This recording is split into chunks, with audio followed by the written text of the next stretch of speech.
Hello students, आज हम breathing and exchange of gases chapter के लास्ट वीडियो की ओर बढ़ रहे हैं। आज हम पढ़ने वाले हैं, टॉपिक का नाम है हमारा कंट्रोल ऑफ रेस्पिरेशन। इसका मतलब ये है कि हमारी बॉडी में जो ब्रीदिंग वाली प्रोसेस होती है या जो हम वर्ड यूज करते हैं रेस्पिरेशन, तो उसके लिए हमारे बॉडी में कौन कौन से सेंटर्स है जो रेगुलेट करते हैं कि हमारे बॉडी में ब्रीदिंग जो है एक नॉर्मल रेट पर, या बोल सकते हैं अगर फास्ट भी हो जाती है तो भी वो कंटिन्यूशन प्रोसेस में क्या रहे, चलती रहे। उसको रेगुलेट कौन कौन से सेंटर्स करते हैं, हम उनकी यहाँ पे बात करने वाले हैं। तो हमारी बॉडी में जो रेस्पिरेशन है उनके लिए दो कंट्रोल्स वर्क करती है। एक किसके थ्रू होता है, थ्रू दी नर्वस सिस्टम, और दूसरा किसके थ्रू होता है, थ्रू दी केमिकल सिस्टम।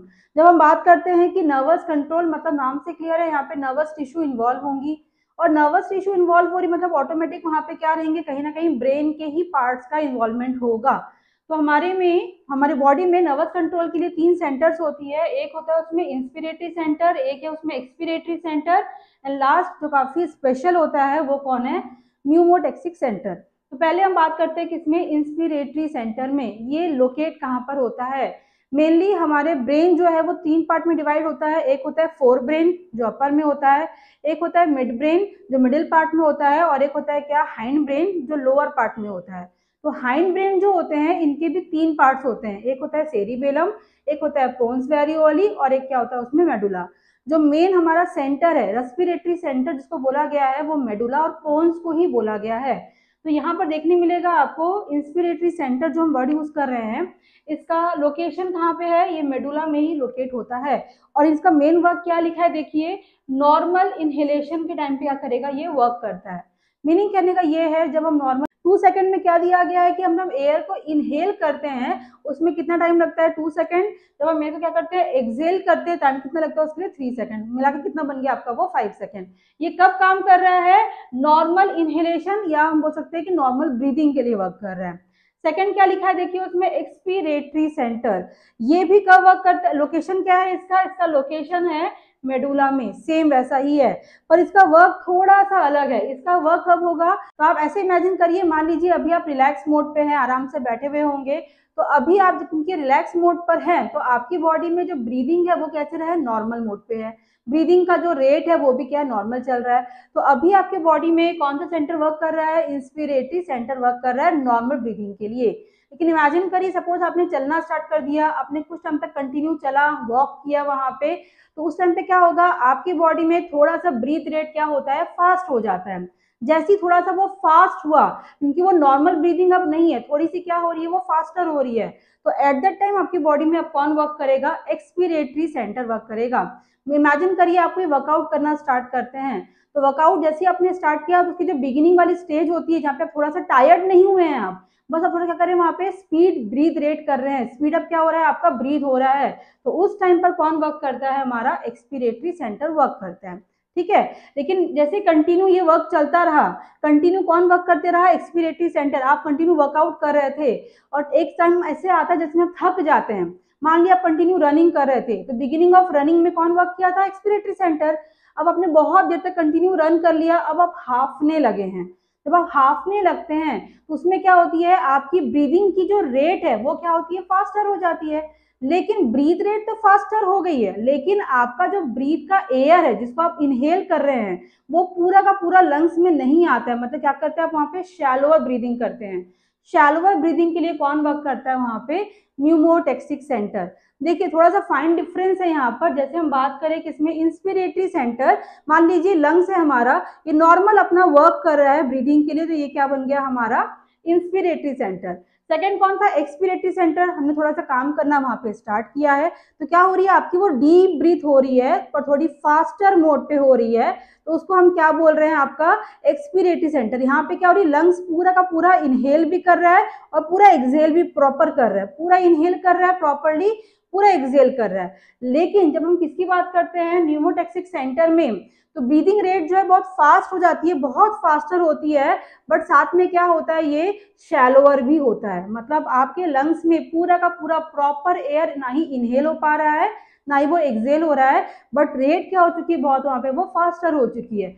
इसे हमने एक एग्जांपल लिखा है, डॉग्स ड्यूरिंग एक्सट्रीम समर। आपने देखा होगा जो स्ट्रीट डॉग्स होते हैं, कोई भी डॉग्स जो होती हैं, जब समर सीजन चलता है वो बहुत हाफते रहते हैं, उनका टंग जो है वो बाहर की ओर रहता है, वो बहुत फास्टली क्या करते हैं, वो ब्रीथ करते हैं, हाफते हैं।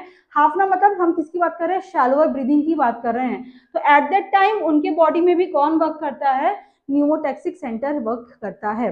ये था हमारे बॉडी में ड्यूरिंग दी नॉर्मल या बोल सकते हैं वेरी फास्ट या ब्रीथ रेट बहुत इंक्रीज होगी, हम उसकी बात किए थे किसके थ्रू, नर्वस कंट्रोल के थ्रू। सेकेंड हम किस में आते हैं, इसमें केमिकल कंट्रोल के थ्रू। केमिकल कंट्रोल वर्ड से क्लियर है, कहीं कहीं पे केमिकल्स का यहाँ पे यूज हो रहा है, दैट्स वाई नाम क्या बोला गया है इसको, कीमो सेंसिटिव बॉडीज बोली गई है। हमारी बॉडी में 2 बॉडीज है जो कंट्रोल करती है इनको। वो 2 बॉडी कौन है, एक है एओर्टिक बॉडी और दूसरी कौन है, कैरोटिड बॉडी।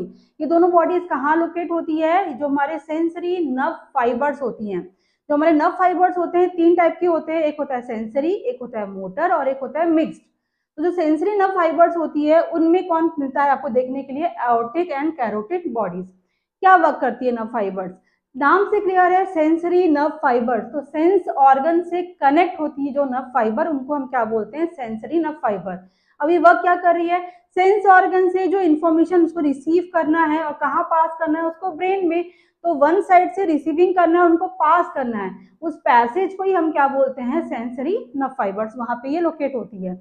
लिखा भी देखो, एक कहाँ पे लोकेट है, एओर्टा में, और एक कहाँ पे है, कैरोटिड साइनस, उसी की बात की गई है। अब लिखा क्या है, they are sensitive for partial pressure of O2 and partial pressure of CO2, दोनों है।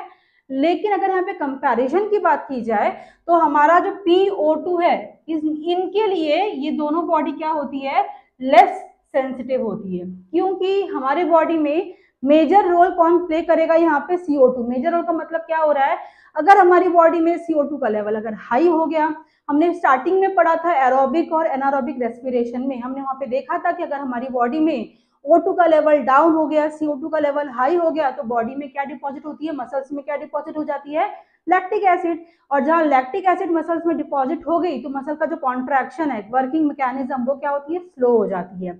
इसका मीनिंग क्या है, CO2 पे फोकस करना है कि वो ज्यादा कम या ज्यादा ना हो जाए, उस पे फोकस करना है। दैट्स व्हाई ये दोनों बॉडी किस पे मच मोर फोकस करती है, सेंसिटिव होती है for partial pressure of CO2। क्या लिखा है देखिए, बोथ बॉडीज क्या होती है, most sensitive for partial pressure of CO2, और दोनों में ही स्टिमुलेशन किनका हो रहा है, दोनों बॉडी का, जिससे कौन वर्क करना स्टार्ट करती है, वहां पे एक्सपीरेटरी मसल्स। और मसल्स का मेन वर्क क्या होता है, जैसे जैसे मसल्स क्या होंगी, कॉन्ट्रैक्ट, कौन सी muscle, expiratory muscles, pumping more air out forcefully, क्योंकि हमारे बॉडी में ज्यादा CO2 की रिक्वायरमेंट नहीं है, ज्यादा अगर वो जम गया तो बॉडी के लिए उतना सही नहीं रहेगा। O2 जरूरी है बॉडी के लिए, हमने पहले भी पढ़ा था कि हम जो इनहेल करते हैं एयर, वो प्रॉपर आपका O2 इनहेल नहीं करते हैं, फिर लेस अमाउंट में क्या होता है, CO2 भी होता है। तो प्रॉपर अमाउंट ऑफ CO2 जो एक्सेल हो रहा है कि नहीं हो रहा है, कितना कंसंट्रेशन में बॉडी में है, कितना पार्शियल प्रेशर हमारी बॉडी में CO2 का है, वो सबको रेगुलेट कौन करता है, हमारा केमिकल कंट्रोल करता है। जो इंस्पिरेटरी रेस्पिरेटरी सेंटर है उसे कहीं कहीं पे बोला जाता है क्या, डॉर्सल रेस्पिरेटरी सेंटर। और ऐसा क्यों बोलते हैं, क्योंकि इनका लोकेशन क्या था, मेडुला। तो मेडुला के डॉर्सल पार्ट में क्या होता है, इनका लोकेशन, जिससे वो ट्रिगर होते हैं। और सेम वैसे सेकंड क्या था हमारा, एक्सपीरेटरी रेस्पिरेटरी सेंटर। कहीं कहीं पे इसे और एक नाम से बोलते हैं, इसे बोलते हैं वेंट्रल रेस्पिरेटरी सेंटर। ऐसा क्यों बोलते हैं, रीजन क्या है, क्योंकि मेडुला का जो वेंट्रल वाला पार्ट होता है उससे क्या करते हैं, वो ट्रिगर होते हैं। ये दोनों पे ध्यान रखेंगे, मेडुला एक ही लोकेशन है दोनों के लिए, पर मेडुला का जो डॉर्सल साइट है वो किसके लिए है, इंस्पिरेटरी सेंटर, दैट्स व्हाई नाम क्या बन गया उसका, डॉर्सल रेस्पिरेटरी सेंटर। और मेडुला का जो वेंट्रल पार्ट है वो किसके लिए है, एक्सपिरेटरी के लिए, दैट्स व्हाई नाम क्या बन गया उसका, वेंट्रल रेस्पिरेटरी सेंटर। ठीक है, और जो हमने लास्ट में पढ़ा था कौन सा, न्यूमोटैक्सिक सेंटर, उसके लिए कौन सा लोकेशन था, पोन्स वैरिओली था। नेक्स्ट है इसमें ऑक्सीजन डिसोसिएशन कर्व। इससे बहुत सारे क्वेश्चंस बनते हैं, इनके पोजीशन के बेस पर और इनके परसेंटेज के बेस पर भी। देखते हैं इसका मीनिंग क्या है। जब भी हम बात करते हैं ऑक्सीजन की, इन केस ऑफ ब्रीदिंग, मतलब किसकी बात हो रही है, वहाँ पे ऑक्सीजन की बात होगी, साथ में किसकी बात होगी, Hb की बात होगी।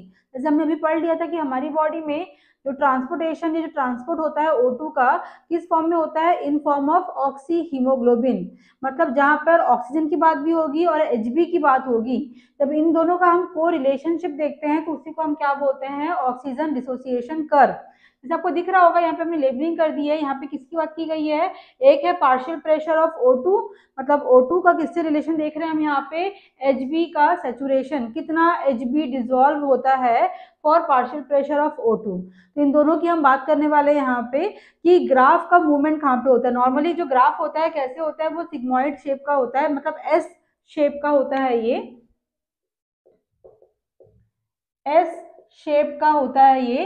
अब इसमें कैसे हो रहा है, देखिए हमने लिखा है कि जब पार्शियल प्रेशर कितना होगा, O2 का 20 होगा, जब पार्शियल प्रेशर ऑफ O2 कितना होगा 20, तब Hb का कितना डिसॉल्व होता है, सैचुरेशन कितना होता है 30। हम लेते हैं इतना, कितना बोला है 30 और ये कितना बोला है 20। हम एक नॉर्मल सा बना के चल रहे हैं यहाँ पर, ठीक है, आपको समझ में आ जाए नॉर्मली हो कैसे रहा है। तो ये एक पॉइंट बन गया 30 और 20 के बीच का। नेक्स्ट क्या बोला है, O2 कितना रहेगा आपका 40, Hb कितना होता है 70 से लेकर 75 के बीच में, ये है अपना O2 और यहाँ पर हमारा क्या है, हमारा Hb कितना बोला है 70 to 75। हम एक लमसम बीच में लेके चल रहे हैं इसको, और 40 बोला है हम इसको लेके चलते हैं, तो ये एक हमारा एक पॉइंट बन गया 40 तक का। नेक्स्ट क्या बोला है, O2 कितना रहेगा 95, Hb कितना बोला है 97, मतलब पीक में बात करते हैं, O2 है 95, हम लमसम यहाँ ले रहे हैं, और ये कितना बोला है 97 यहाँ, ठीक है। तो ये एक तीन अपने को तीन डॉट्स मिल गए हैं, जब तीनों को हम जोड़ते हैं एक साथ में, नॉर्मली ये ग्राफ कैसे बनता है, ये सिग्मॉइड शेप का ही बनता है, वैसे ही हमारा ग्राफ ये देखने के लिए मिल रहा है। तो मीनिंग क्या बनता है, यहाँ पर सिग्मॉइड शेप देखने मिल रहा है, मतलब यहाँ पर जैसे जैसे आप ध्यान देंगे O2 का लेवल क्या हो रहा है, बढ़ रहा है, वैसे वैसे क्या हो रहा है, Hb का भी जो सैचुरेशन परसेंटेज है वो भी क्या हो रहा है, वो इंक्रीज हो रहा है। मतलब O2 जो है वो पैरेलल फॉर्म में किसके हो रहा है, Hb के। O2 का लेवल बढ़ेगा तो Hb का भी सैचुरेशन लेवल है वो क्या होता है, आपका हाई अप होना स्टार्ट हो जाता है, ठीक है।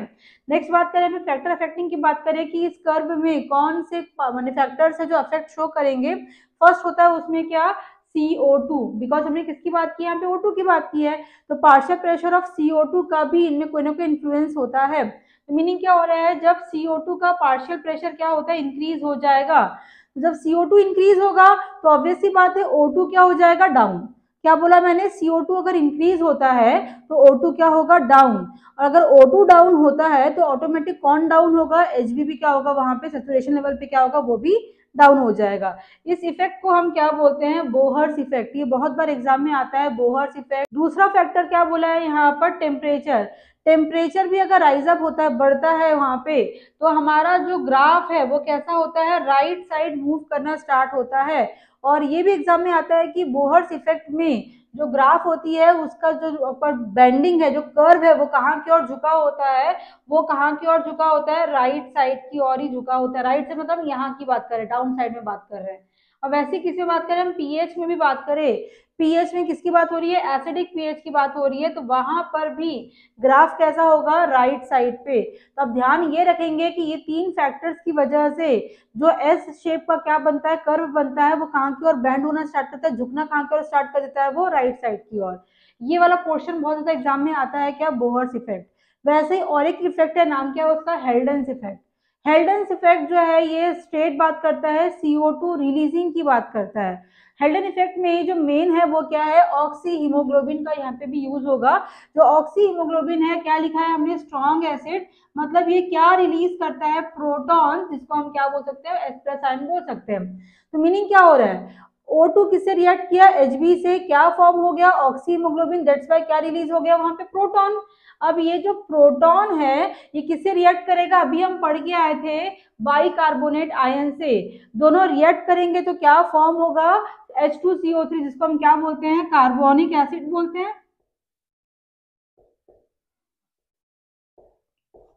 अभी हमने CO2 वाला जो पढ़ के आए थे ट्रांसपोर्टेशन में, वहां पे हमने देखा था कि बाइकार्बोनेट आयन का क्या होता है, फॉर्मेशन होता है, किसमें होता है, आरबीसी में। तो सेम वही प्रोसेस यहाँ पे हो रही है, जस्ट वो यहाँ पे रिवर्स मोड में चल रहा है। फिर क्या बन के आ गया, कार्बोनिक एसिड बन के आ गया।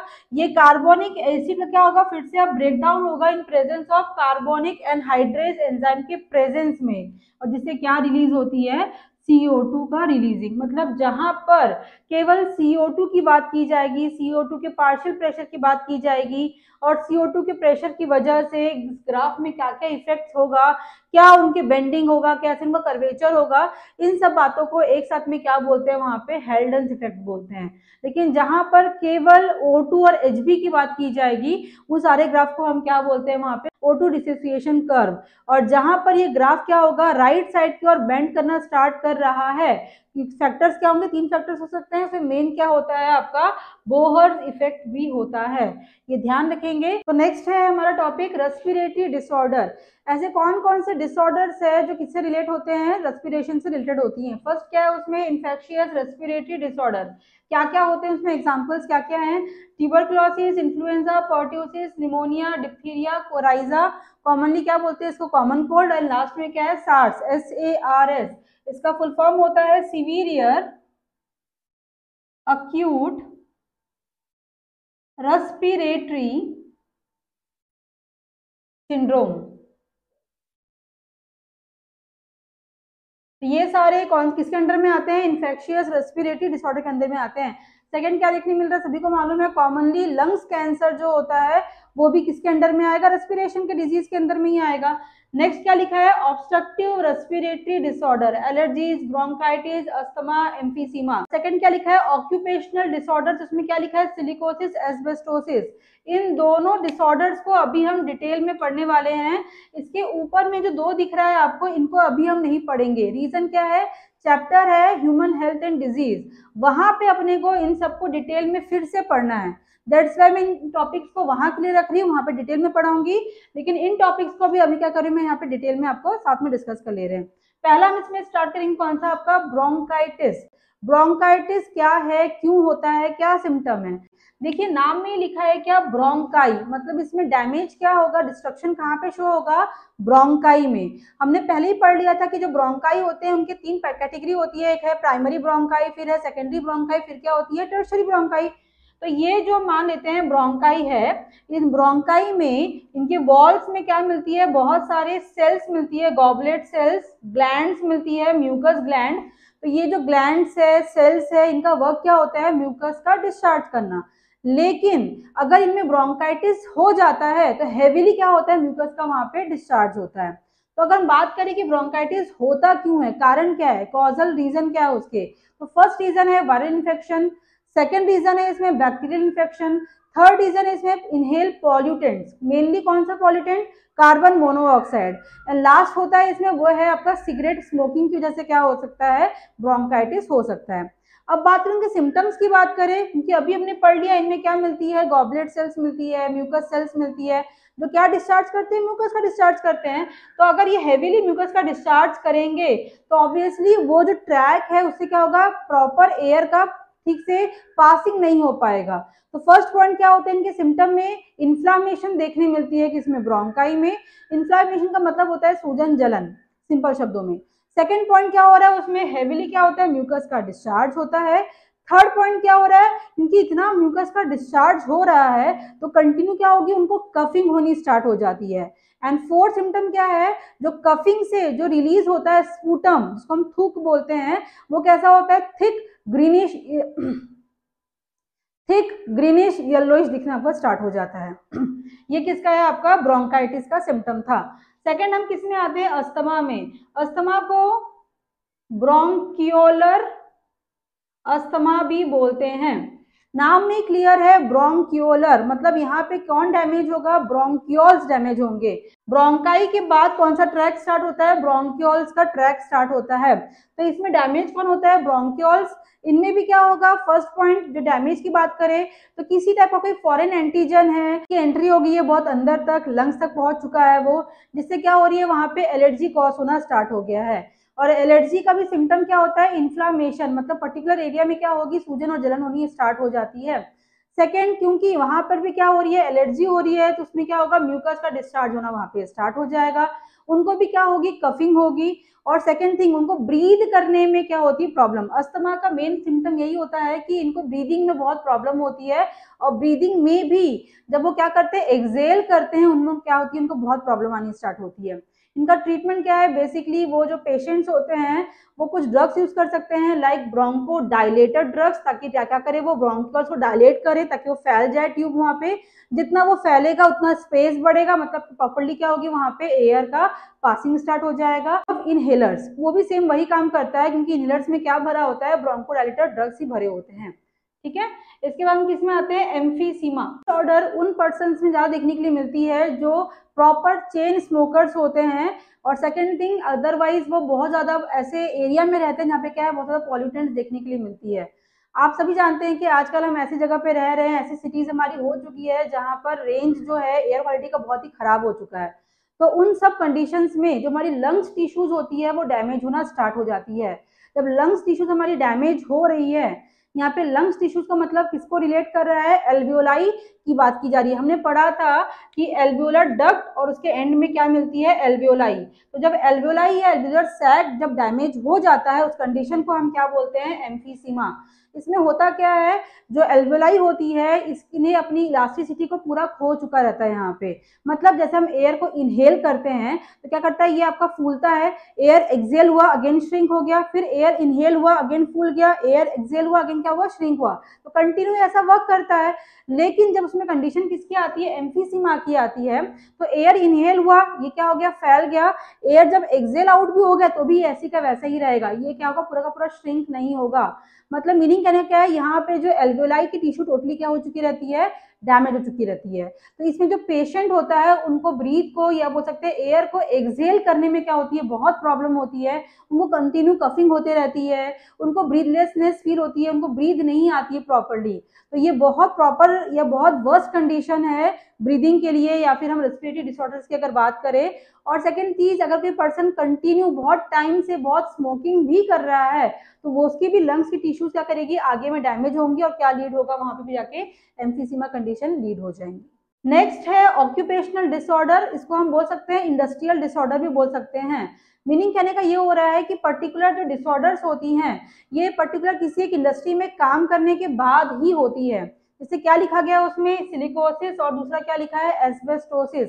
ये दोनों क्रोनिक रेस्पिरेटरी डिसऑर्डर है। मीनिंग कहने का ये है कि ये दोनों ही, सिलिकोसिस का मतलब हो रहा है किसका इनहेल हो रहा है, बहुत ज्यादा सिलिका का इनहेल हो रहा है लंग्स में, और एस्बेस्टोसिस जो हो रहा है ये किसके इनहेलेशन से हो रहा है, एस्बेस्टोस। तो ये दोनों ही केमिकल्स का जब बहुत ही ज्यादा लॉन्ग टाइम तक एक्सपोजर या आपको क्या करें, हम इनहेल कर लेते हैं तो उस कंडीशन को हम क्या बोलते हैं, सिलिकोसिस, और दूसरा क्या है आपका, एस्बेस्टोसिस।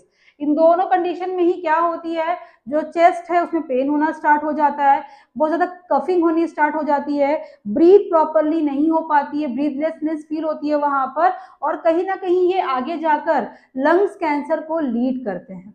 अब बात आती है कि सिलिकोसिस किसको होता है, तो वो सारे इंडस्ट्रीज जहाँ पे सिलिका डस्ट बहुत ज्यादा देखने के लिए मिलता है, वो कौन सी इंडस्ट्रीज है, मेनली होती है जितनी भी सिलिका इंडस्ट्री, मतलब सिरेमिक इंडस्ट्रीज की बात की गई है वहां पे, जितनी माइनिंग इंडस्ट्रीज होती है वहां पे बहुत क्या देखने मिलता है, सिलिका डस्ट देखने के लिए मिलता है। तो वहां के जो एम्प्लॉयज है उनको चांसेस है क्या होने का, उनके लंग्स टिश्यू डैमेज हो जाएंगी, और चांसेस क्या होने की वहां पे, सिलिकोसिस। वैसे हम किसकी बात करें, एस्बेस्टोसिस की बात करें, जितनी भी फायर प्रूफिंग इंडस्ट्रीज होती है वहां पर मेनली कौन सा डस्ट उड़ता है, वहां पे एस्बेस्टोस डस्ट उड़ता है। तो ये सारे थे हमारे रेस्पिरेटरी डिसऑर्डर्स। अब सेकेंड थिंग अगर हम बात करें, हमने एक वर्ड लिखा है यहाँ पे ट्यूमर, हमने क्या लिखा है, कैंसर, लेकिन मैंने स्पेशली एक नाम लिखा है बेंजपायरिन, ये कार्सिनोजन है। कार्सिनोजन क्या होता है, ऐसे केमिकल्स या ऐसे एंटीजन जो क्या कॉज कर सकते हैं, कैंसर कॉज कर सकते हैं। जो बेंजपायरिन है ये स्पेशली मैंने केवल किस लिए लिखा है, लंग्स कैंसर के लिए लिखा है। बाकी और भी कैंसर्स होते हैं बॉडी में, सबके अलग अलग कार्सिनोजन होता है, हमने केवल किस लिए लिखा है, ये वाला carcinogen only for lungs cancer के लिए। तो यहाँ पर हमारा कंप्लीट हो रहा है सारे टॉपिक्स, यहाँ पे कंप्लीट होता है हमारा chapter breathing and exchange of gases.